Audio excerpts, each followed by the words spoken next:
Le secret de l'héritage sacré. Le roi du Misani était un homme respecté non seulement pour sa force, mais aussi pour sa sagesse et sa justice. Pourtant, au crépuscule de sa vie, une inquiétude rongeait son cœur. Il savait que le jour viendrait où il devrait passer le flambeau à l'un de ses fils, mais lequel choisir? Nkosi, le guerrier indomptable, ou Zuberi, le sage érudit?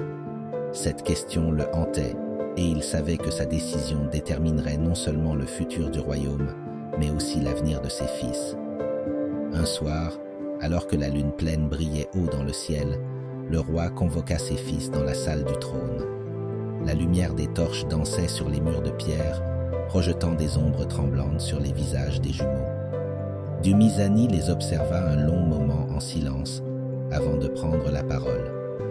« Mes fils, commença-t-il d'une voix grave, le temps est venu pour moi de vous révéler un secret que seuls les rois d'Orumla connaissent, un secret qui a le pouvoir de bâtir ou de détruire notre royaume. » Nkosi et Zuberi échangèrent un regard, intrigués.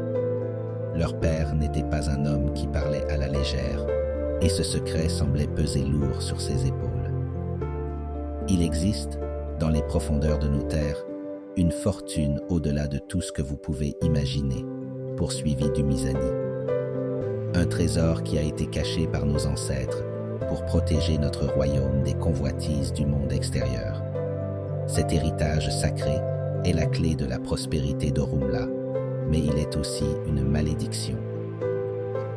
Le roi Dumisani expliqua que l'héritage sacré consistait en une montagne d'or pur, dissimulée dans une grotte secrète, située dans la vallée la plus reculée du royaume. Ce trésor avait été béni par les ancêtres, mais il était également gardé par une puissante magie, un sortilège qui assurerait que seule la lignée royale puisse y accéder. Cependant, cette richesse immense avait un prix.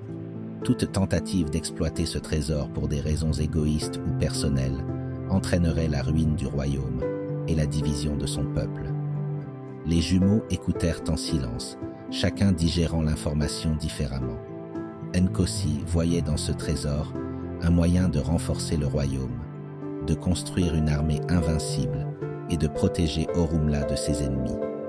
Zuberi, en revanche, voyait le danger potentiel, la menace de la convoitise et du pouvoir absolu qui pouvait corrompre même les cœurs les plus purs.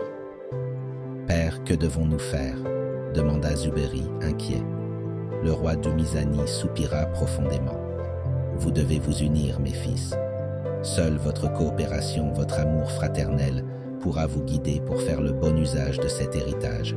Mais souvenez-vous, la moindre faille entre vous, la moindre trahison, et ce trésor deviendra la cause de notre destruction. » Avec ces mots, le roi remit à chacun de ses fils une clé en or, gravée de symboles anciens. Ces clés étaient nécessaires pour ouvrir la grotte sacrée, et il fallait les deux pour accéder au trésor.